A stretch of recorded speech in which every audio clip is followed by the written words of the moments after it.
surgery, pornography, consumption of cheese, etc., etc. In a rational world, nations that had found the best policies on healthcare, gun violence, education, environmental protection, peace, prosperity, and happiness would be the most promoted as models worthy of consideration.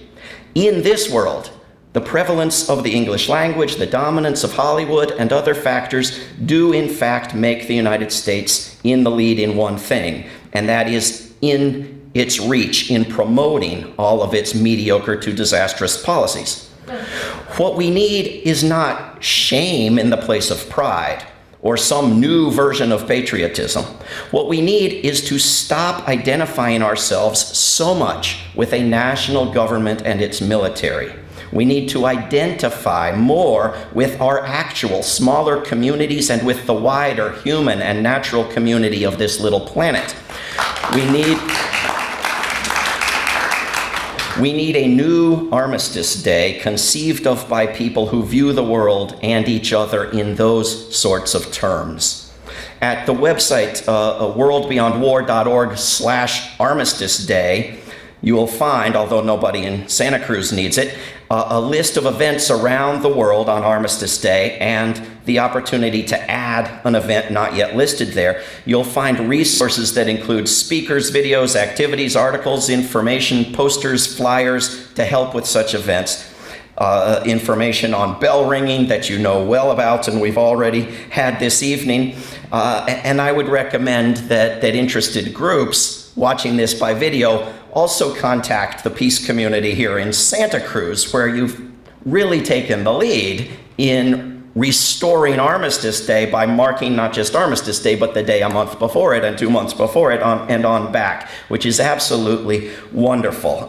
And wonderful also is the monument of collateral damage that I saw today here in Santa Cruz, which is a model of the sorts of things a culture of peace needs. I also want to close with this. I want to plant another future activity idea in your heads that I just learned about this week. It seems that next April 4th, there's an image behind me that might come to mind when I say April 4th, I hope.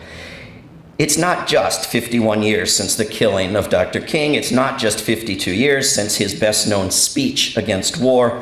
It's also the 70th birthday of that wonderfully benevolent institution called NATO.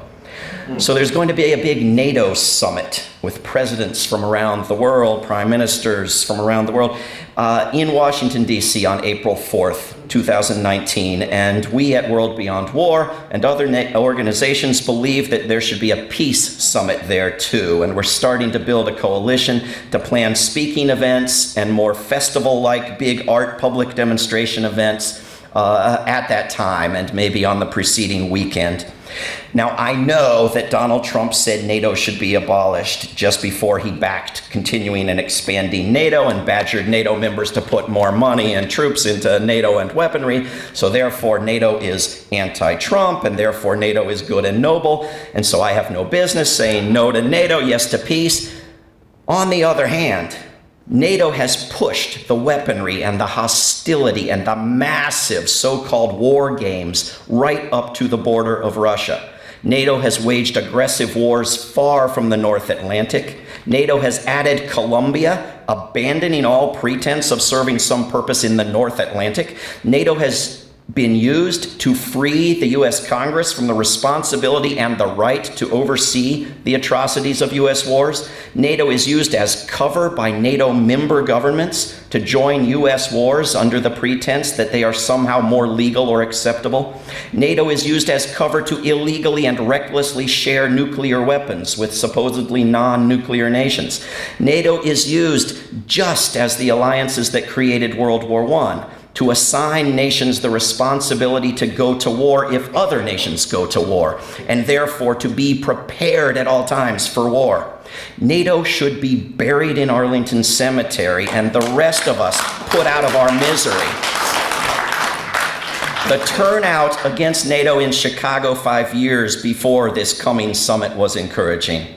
I plan to be out in the streets again this time. to say no to NATO, yes to peace, yes to prosperity, yes to a sustainable environment, yes to civil liberties, yes to education, yes to a culture of nonviolence and kindness and decency, yes to remembering April 4th as a day associated with the work for peace of Martin Luther King Jr. I hope you will join us in the swamp in the springtime. Thank you for everything you're doing for peace. Let's do more of it.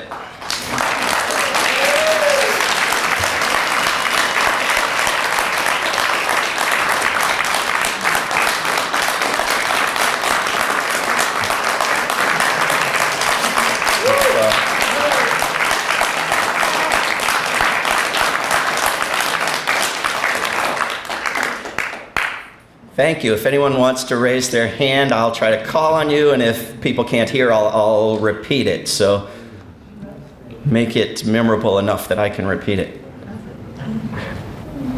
Yes, Sherry. I asked Dave this question a little earlier. I've been getting online pleas from a number of different groups that I respect, alerting us that Trump is very quickly going down the same path toward Iran as Bush and Cheney did toward Iraq. And I just wondered if you'd say a little more about that and what we can do in response to it. Yeah, this is a problem that even the Roman Empire didn't have, that the U.S. now has so many wars and so many threatened wars that it's very hard for people to keep track of them. And we have to have experts on each war, and I could talk for hours just about Iran, and other people could talk for days just about Iran. But this is a war that many in Washington, D.C. and in Israel have wanted for decades now, and have been promoting and generating propaganda and planting false evidence and pushing false stories and threatening war in violation of the UN Charter against Iran for decades. And there's been a really big concerted effort to get the war started super urgently 4 or 5 times in the past couple of decades. And there's been public resistance and resistance from within the U.S. government. In 2007, the so-called intelligence community, which is absolutely neither, put out a national intelligence estimate denouncing the idea that Iran had nuclear weapons, which really stopped that. Public pressure, sadly it was partisan public pressure, and it was insufficient public pressure, but just 3 years ago got that nuclear agreement that's now been torn up by one of its participants, instead of a war on Iran, which was desperately needed urgently. Now you would think, after they tell us that we desperately, urgently need a war on Iran this week or we're all gonna die, and then we don't get the war and we don't all die, that the next, when they say the same thing 5 years later, it'll be a little weakened by that fact. But our memories don't keep up, and in fact, our so-called advocates, the people who are supposed to be on our side, weaken our understanding and our case against war. I mean, in 2015, you had basically the Republicans saying Iran has nuclear weapons, or it's about to get them, or it's going to have them next Wednesday, and therefore it needs to be bombed. And you had most of the Democrats saying Iran has nuclear weapons, or it's about to get them, and therefore it needs not to be bombed. And so most of what both sides were saying was absolutely false and is now stuck in everybody's heads. And the good side, the let's have this, insane agreement that has now proven itself to never have been needed to impose inspections, the likes of which no other country has ever submitted to on Iran, that was the better option compared to a war. But it was a better option that was not put in place as a treaty, was put in place as an agreement that doesn't get ratified and could therefore be torn up by the next emperor to ascend the throne. And it was put in place with both sides pushing the same destructive propaganda. How many of you know who Jeffrey Sterling is? 1, 2. Who is he? He was a member of the CIA who met with a journalist and was arrested as a whistleblower and imprisoned. Yes, although he's never admitted to having met with the journalist, and I frankly, despite having worked with him and on his case for all these years, do not know whether he met with the journalist or not. But what we do know is that he worked for the CIA. He had grievances with them around racial discrimination. He's African American. He discovered that the CIA was giving plans for key components of a nuclear bomb to Iran, and was proposing to give the actual parts as well to Iran. And the pretense to justify this was that they were putting little mistakes in the plans. And despite the fact that the Russian nuclear scientists that they gave this stuff to give to Iran under the pretense that he'd got it from Russia immediately spotted the mistakes, the idea was that the Iranians were all too stupid and they wouldn't. And so this would slow down their non-existent nuclear weapons program to give them nuclear weapons plans with mistakes in it. Well, Jeffrey Sterling thought this was insane and went to Congress, went through proper channels, as everybody screams that Edward Snowden ought to have done, right? As Thomas Drake did and had his life destroyed, right? And Congress said, we do not give a shit. Go away. This is what Congress is. So before too long, whether it was a congressional staffer, whether it was any of a dozen other people who could have done it, whether it was Jeffrey Sterling, somebody went to James Risen at the New York Times and said, hey, look at this. And James Risen went to his editors at the New York Times and they said, you know what? We don't give a shit about that. Go away. And so James Risen put it in a book. And the day that the book was about to come out, because the New York Times didn't want it to look too bad, ignoring stories that its own reporter was putting out in a book, the New York Times reported on a bunch of the other stories in the book, but still has not to this day reported on that one. This was a book that broke stories about the NSA surveillance that the New York Times, started reporting on that day. But the CIA giving nuclear weapons plans to Iran, it's not really newsworthy. And so they put Jeffrey Sterling on trial in Alexandria, Virginia, which had no connection whatsoever to the case, but where they thought they could get the most friendly people on a jury. And they brought in Condoleezza Rice and all the CIA people, and they exposed so much evidence in the course of the trial that, including that they had been about to try the same thing and probably did on Iraq, planting the same kind of evidence of nuclear weapons program on Iraq that they had on Iran and so forth. But, they locked Jeffrey Sterling up in prison, and he just recently got out. I would consider him someone who did the right thing at risk to himself and his family, and people haven't even heard of him. But it's one of many, many stories. I mean, read Gareth Porter's book about Iran, but it's one of many, many stories of the notion that war is ever a last resort is not just a logical impossibility, because there are always other things you could try, but it's the opposite of actual history, where great efforts are made to get into each and every war that didn't have to be. So I just got a message from Veterans for Peace, and I'll read it because it's amazingly stunning. New rules have been issued that will eliminate the right to protest as we know it in Washington, D.C. So you probably know this. Probably it's in time for the April 4th thinking planning. You have to write a comment by October 15th, which is Monday. Right. So it's really And important. it says the rules will impose steep fees and costs on demonstrations in Washington, D.C. They effectively ban protests on the White House sidewalks and force protesters to pay the costs of barricades directed at police discretion, park ranger wages, and we have to pay this in overtime, and for harm to the grass. The rules create waiting periods for removing any obligations of the government to promptly process or approve permits, and restrict and suppress spontaneous demonstrations that respond to breaking events. So this is for Veterans of Peace. You know, you can look it up yourself and find out that, as Marcia said, you have to respond by next week. By Monday. Everybody hear that okay? No.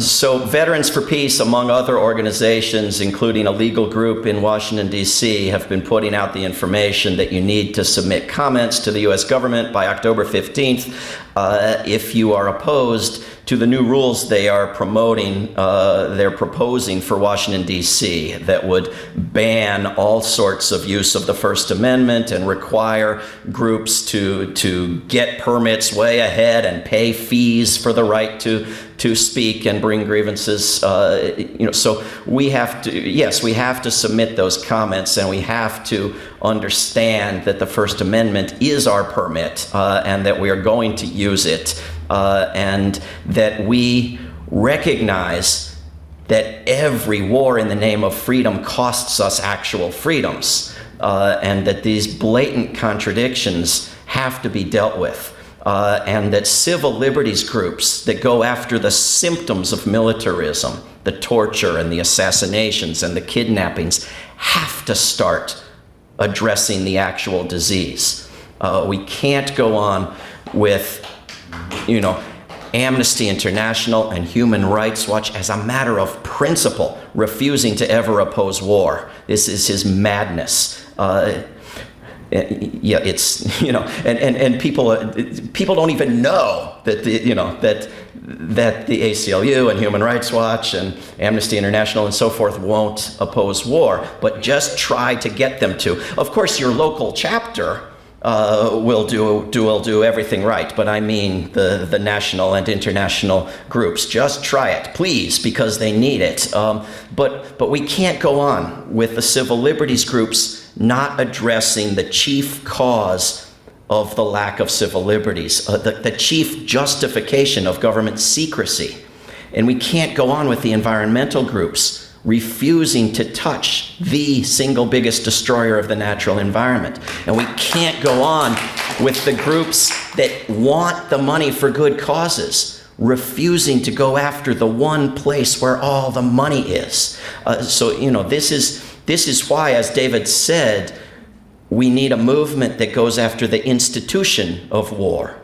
What's the number one weapon in terms of deaths now in modern wars? What weapon kills the most people? Poverty. Very close. Dollars. 3% of the U.S. military budget could end starvation globally. 1.1% of the U.S. military budget could end the lack of clean drinking water globally.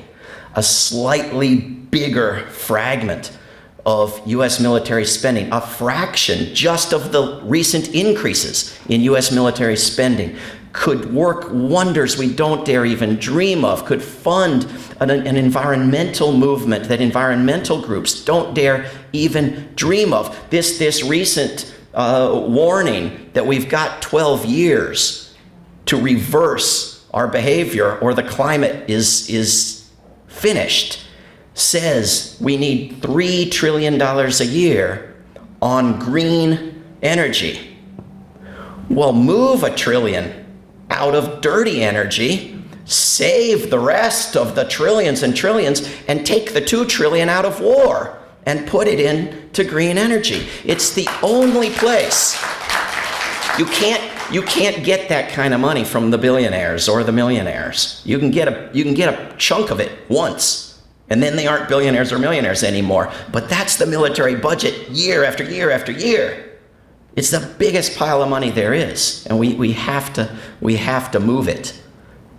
Thank you, David, for realigning the focus on the elephant in the global room. Okay, and thank you for April 4th. I think we will take that up as a focus in our local group. So we're a local group that wants to flesh out peace here, and my dream is that it has a permanent nature as maybe as a peace union, and that if people locally, everywhere in their communities could work locally, we could have a chance. Now, the one thing that disturbs me, I wonder if you have any thinking on the whole propaganda network We do what we can, and you are very active in the media. Do you have any dream of a winning solution for how we can up our presence of our own media, more than, KPFA and Pacifica and, any comment on that? Well, we need to encourage and boost and fund those existing independent media outlets and improve them.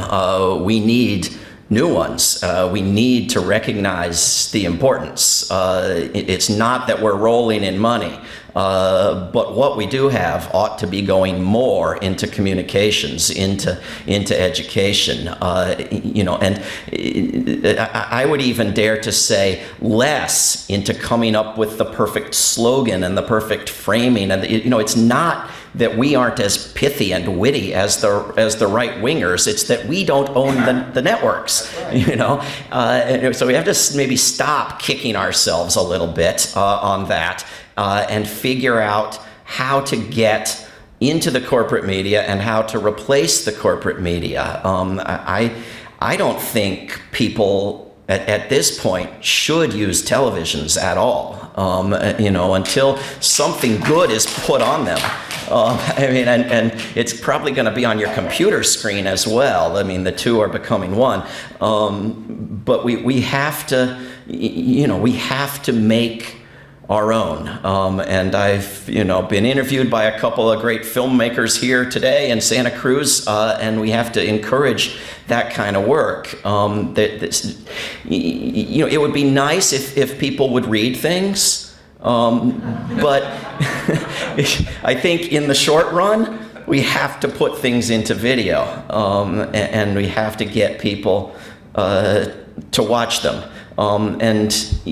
There are ways to get into corporate media, but they don't necessarily last. I mean, when I speak against war on a U.S. cable network, I don't hear from them again, and when they have someone from Veterans for Peace on who they think is going to say something appropriately respectful of war, who wonderfully doesn't, you don't hear from him again, and so we have to focus on building our own media and being the media and being better consumers and global consumers of media.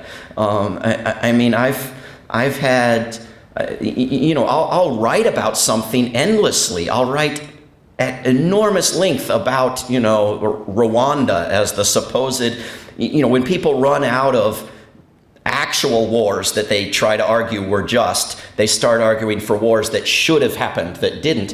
And I've written great volumes about Rwanda. I just the other day heard from someone emailed me saying, did you know that people are upset about Bill Clinton, honoring this doctor in the Congo for winning this prize because they actually blame him for what happened in Rwanda? Have you ever heard about this? Well, this is because people in the Congo are tweeting, right? I mean, people in the places that are being bombed and the places that have been devastated, and remember who was behind it, are on Facebook and are on Twitter and are on YouTube, and the big government and corporate media outlets in other countries are better about any particular country. I mean, go to non-US media for news about the US and go to US media for news about elsewhere, and you get a better picture. So it's complicated and it overwhelms people, and people say, well, I don't know what to believe and what not to believe. Well, believe stuff that's firsthand, not, believe stuff that's multiple sources, believe stuff that's from people who haven't spent decades lying to you, and try your best and look at sources outside of your own country. David, and then. Thank you so much, David. I would imagine everybody here would like to see an end to all war.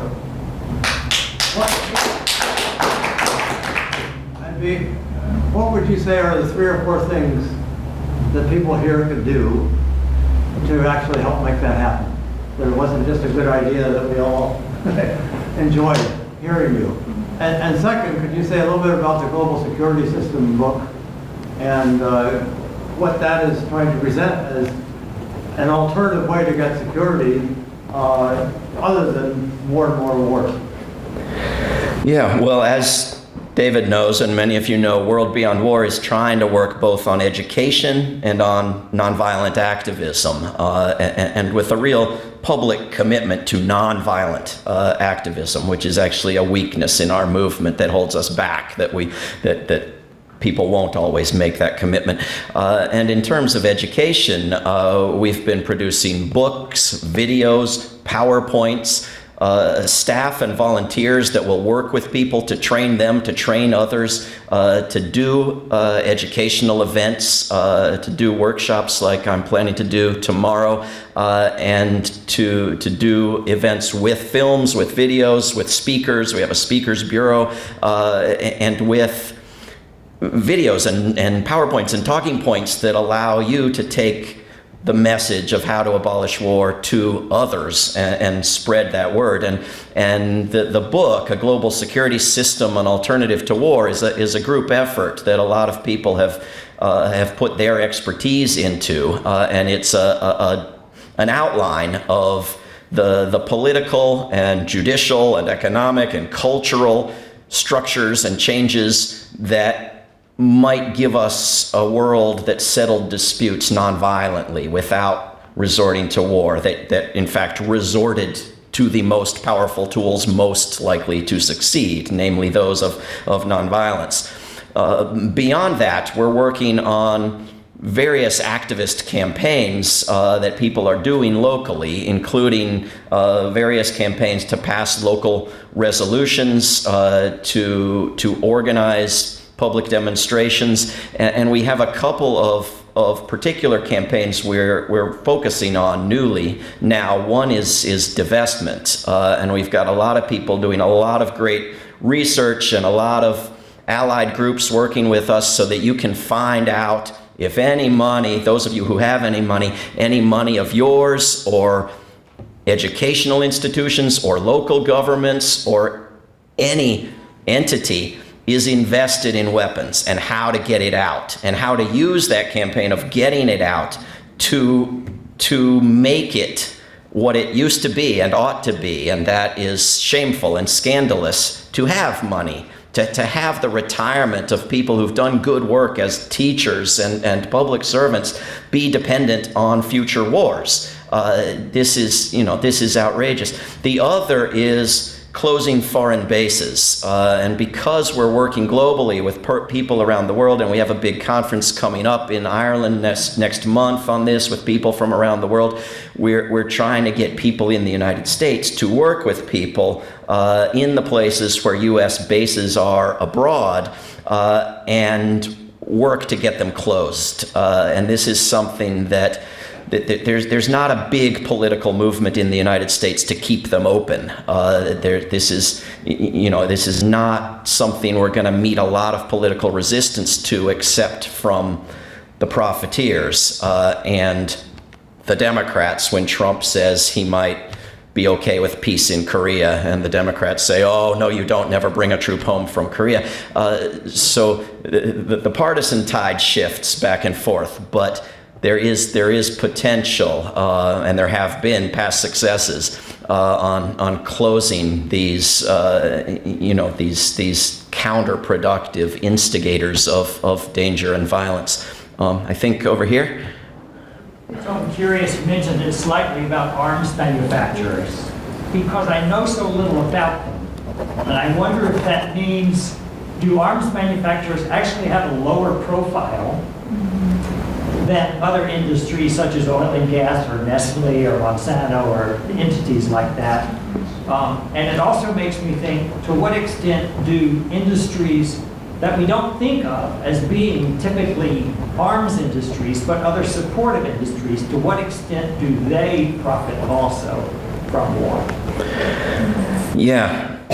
Well, again, as I mentioned with Trump's comments on Saudi Arabia, we as a whole lose economically as well as morally, environmentally, in terms of civil liberties and every other way by investment in war. You put the same money into education, infrastructure, energy, even into never taxing it from working people in the first place, and you get more jobs, right? I mean, I watched a panel on a stage with Vladimir Putin and what's the guy's name who was the last U.S. ambassador to the Soviet Union? Jack?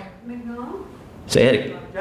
Yeah, Jack Matlock. And Putin was complaining about all the new bases and all the new troop movements and all the missiles being put right on the border of Russia. And Jack Matlock turns to him and says, "No, Vladimir, you don't understand. It's nothing against Russia at all. It's a jobs program for back in the States." And now I would have loved to hand Putin the studies from the University of Massachusetts Amherst that show that it actually reduces jobs in the United States. But without it needing to do that, it's insanely sociopathic. And Putin rightly said, couldn't you have a different kind of jobs program? Right? Because if we had Russian missiles in Toronto and Mexico City, and we were told, don't worry about it, it's a jobs program for back in Russia, who would be satisfied with that? This is in the part of curing exceptionalism where I try to cure exceptionalism. I ask people to try reversing roles once in a while and see, what we would think of, if it was a couple of drunk Korean colonels who drew a line through the United States and created the South United States and the North United States and made one a dictatorship and put sanctions on the other and wouldn't let them reunite and threatened fire and fury. How would you feel? So I do think there's a book, Nick Turse wrote a book called The Military Industrial and like 18 other words, Complex. That's the title of it, that tries to give an overview of the reach of the military contractors, subcontractors, and it's almost every company in the United States. It's very hard to avoid. I mean, when people asked Starbucks why it was putting a coffee shop in Guantanamo, most corrupt weapons makers. And we have the advantage there of not having to go up against the patriotism and the songs and the flags, because each and every one of them sells weapons to dictatorships and so-called democracies across the globe. Right? I mean, you look at the regions that we think of as violent, the Middle East, North Africa, apart from Israel, they don't make weapons.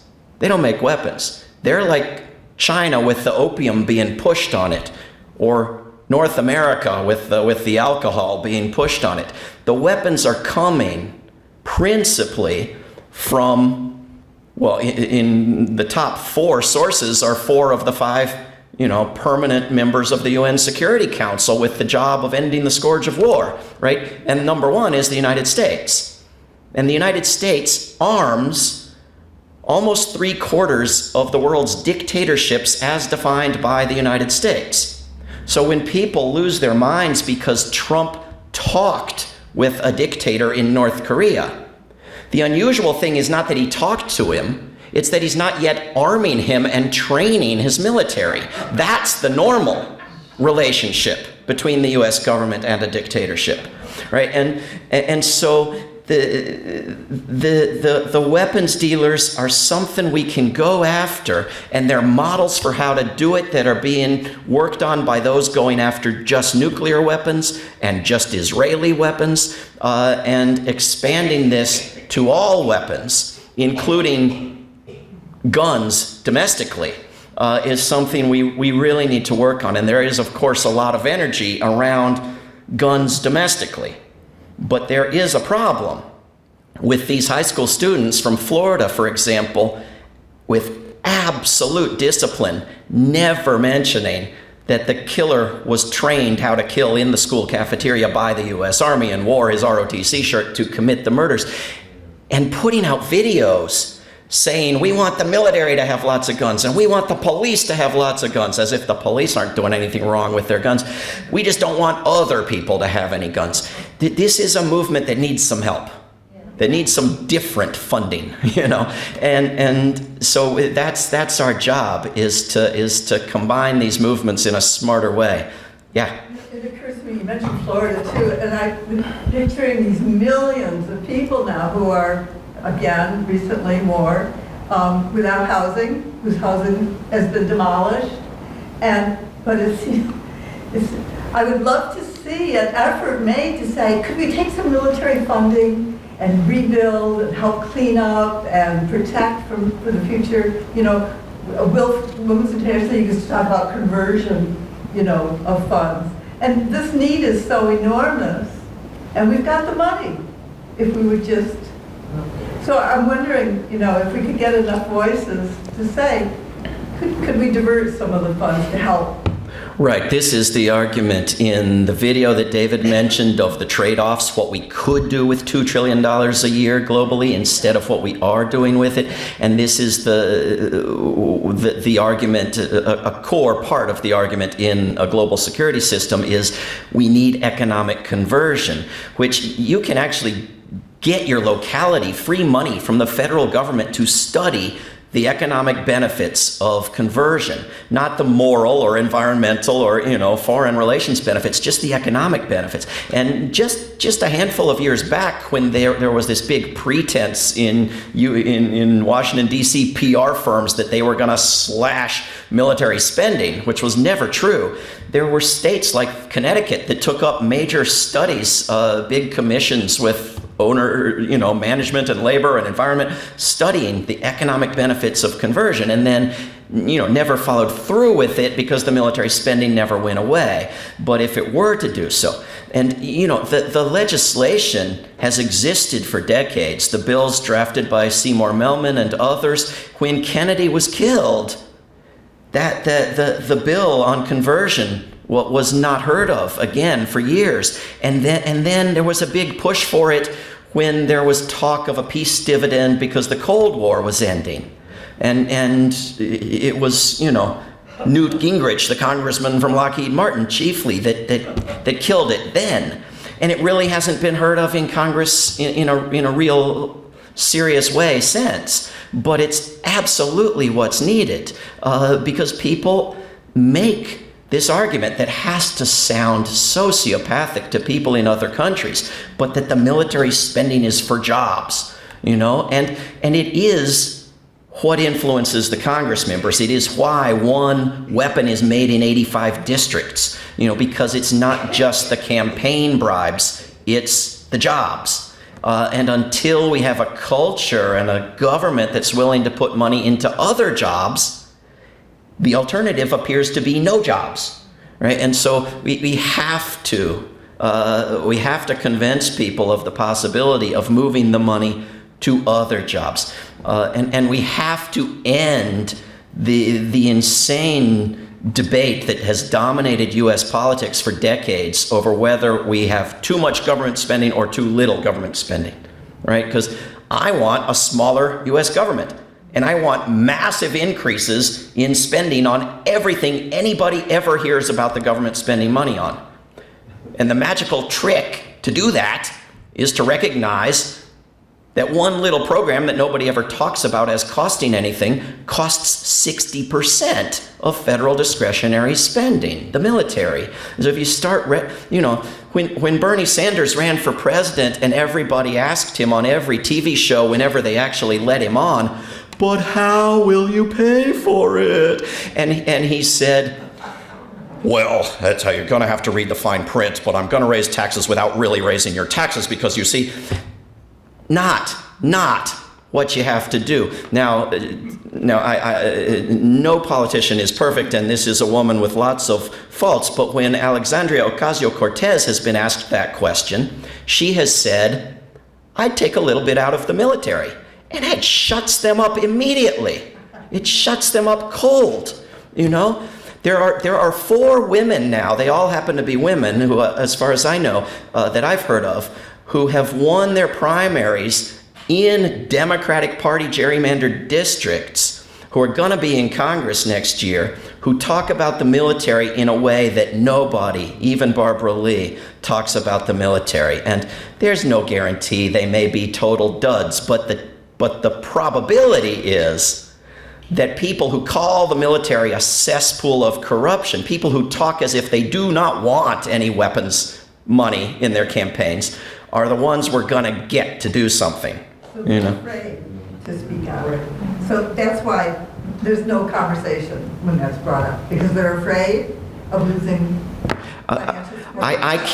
I can't speak for why Bernie Sanders wouldn't talk about peace and conversion and opposing militarism when he ran for president. He was someone who talked about it beautifully 50 years ago. It's not as if he doesn't know this stuff. But I think, the general thinking is, that you shouldn't say that on television because you'll be called a peacenik and a traitor or something.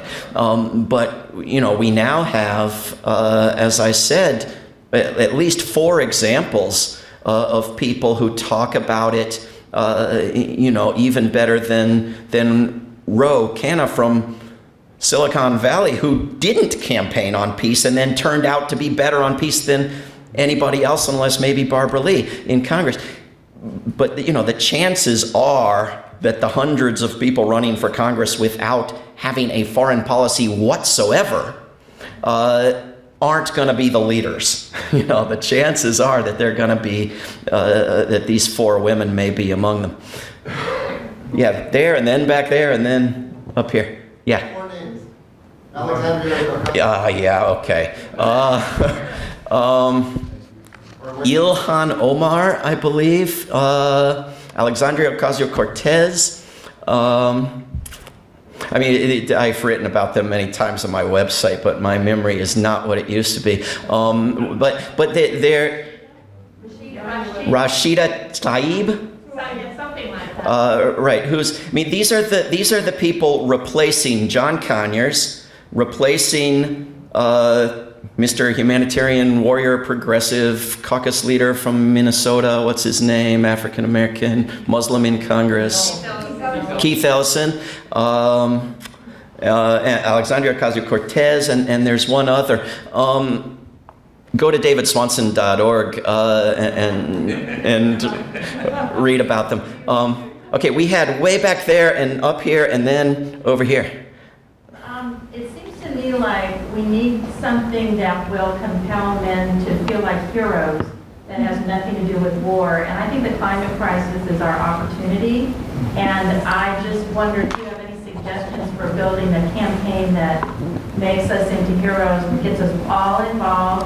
And it's that kind of, not just national, but international uprising that is positive and does the solutions that we need to do. Stop using fossil fuels, plants everywhere so photosynthesis can do its job. How do we get that campaign revved up, replacing this obsession with war? I think the idea of 100 years ago of William James that you needed a moral equivalent of war, that you needed something other than war where people could be courageous and in solidarity and making sacrifices and doing brave, heroic things is about 100 years out of date. It is at least 50 years out of date. If people doing Gandhian nonviolent activism aren't doing self-sacrificing, solidarity, brave actions in support of something larger than themselves, I don't know who is. I think very clearly everything good that you can get out of war, you can get better without the disastrous side effects out of nonviolent activism and other activities. There's always going to be good everywhere. The idea, that certain young men benefit, young women benefit from military discipline. They would have been better off having had parents. I think there's a preferable alternative to war. I'm not sure we need a way to give men in particular a way to be heroes that distinguishes them from women. I think we might be better off dropping the need for that distinction. But I do think we need, and we have in abundance, ways for people to be heroes. And if they need an enemy to unite around, and we can't wait for the Martians to arrive, why not treat climate chaos as a global enemy and take it on and fight it as a united global people? If that will help people do it, I'm all for it. I just thought it might be good if you talked about what's going to go on tomorrow in your workshop with this group. Yeah, so tomorrow we're having a workshop, and my plan is to start out with asking those of you who are there and others who are there questions, and building on your answers. So I intend it to be much more interactive and based on where you're coming from. And I have a long list of questions right here, but I won't tell you what they are until tomorrow. I see you back there, but I think first we had right here. Yeah. I'm wondering about the various groups that work for peace and how they can be brought together to be more powerful. And I'm wondering who works with World Beyond War and how you're working with WILF and Veterans for Peace and other groups, Peace Action, etc. Well, a lot of individuals are in every one of those groups, and a lot of times those groups work together, sometimes on very quick things like signing a statement or doing an online petition or email and phone call campaign, other times on longer projects. And there are, projects that certain groups can join in on and others won't, and different projects that you'll get a different set. But it's, very often is beneficial to bring all of these groups together. So, some of us have just this week started talking with others about what to do when NATO comes to Washington, D.C. And we are trying to form a coalition and subcommittees and do it as a group, or at least as multiple groups that coordinate and don't conflict with each other. And typically that's doable despite disagreements. As I mentioned, disagreements, I may have mentioned, some groups want to oppose all war and all violence, and others don't. This is part of why we started World Beyond War, because so much peace activism is not actually aimed at ending all war. It's aimed at ending bad wars and making that case to oppose this war because it leaves the military unprepared for more important wars, oppose this weapon because it doesn't kill well enough, it doesn't work, the military doesn't want it, that's why we'll oppose it.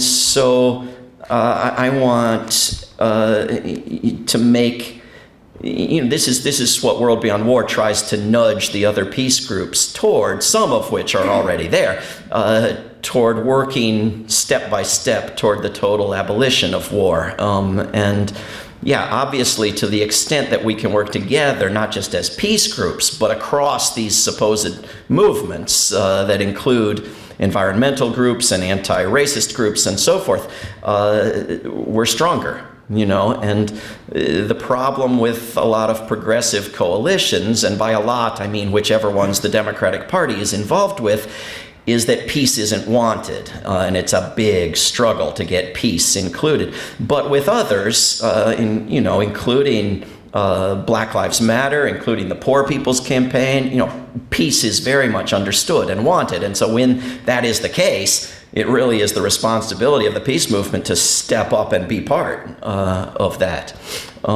We had, I think, way back there. Yes. Returning to the armaments industry, would you like to comment on the relationship of the American armaments industry or any other armaments industry and the phenomenon of the various narco-terrorism groups, how we see some of the slaughters going on in Mexico and other places like that with our guns? Well, maybe you should. You may have more expertise on it than I do. But we certainly are seeing the negative effects of of the weapons industry and of the U.S. military and its imperialist designs and the drug war. Going off topic for a moment and inviting a second comment if I can, is that I've been advocating for some years that it should be prohibited for armaments industries to be profit-making corporations. That on the hypothesis that it was necessary to have arms, that should be limited to non-profit activity and not be allowed to profit. So we get away from the thing of having to go through the capitalist dynamic of you generate profits by creating more market. Yeah, I mean, I heard laughter, right? But this was mainstream thought less than 100 years ago in this country. I mean, certainly in the 20s and 30s, there were congressional hearings on the scandal of war profit. There were, I mean, in times of U.S. wars, through the 19th century into the 20th century, there were huge taxes to avoid war profits. War profits were seen as shameful and scandalous, and there were movements to do away with them and to nationalize the war industries and to end all profits from war industry. You know, this is a little bit off topic, and I'll come back to it, but this is a country that bizarrely loves war and hates taxes and doesn't have a clue where taxes came from. Because you wouldn't have taxes without wars. Taxes were created for each war and then done away with or partially done away with after the war. And it wasn't until the most wonderful war of World War II that the income tax was created in a major way for ordinary people and marketed with Donald Duck singing about the victory taxes to defeat the Axis, and Irving Berlin about Rockefeller paid for those bombers in the sky, and so did I, and the wonderful glories of paying your taxes, that were going to end after World War II, and didn't. And the troops never came home, and the militarism never went away, and so forth. And you wouldn't have the taxes without the wars. But back before World War II, I mean, up to just before World War II, it was mainstream thought and near success in the U.S. Congress to eliminate war profits, to require a public vote before any war, to criminalize all war without exception. That one succeeded.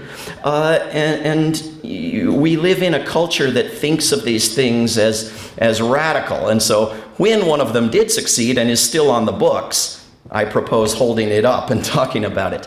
I think, yeah. So I'm pretty simple-minded, but... Loud as you can, please. So I have this simple idea that's pretty ridiculous. You know how everybody knows about a rain dance, and then everybody knows about the Thriller dance, and then there's these flash mobs of dancing around the world. We love to hold hands, around the world and stuff. So could we create like a dance around the world, like everybody learns this dance, and then have flash mob dance with I'm all for it.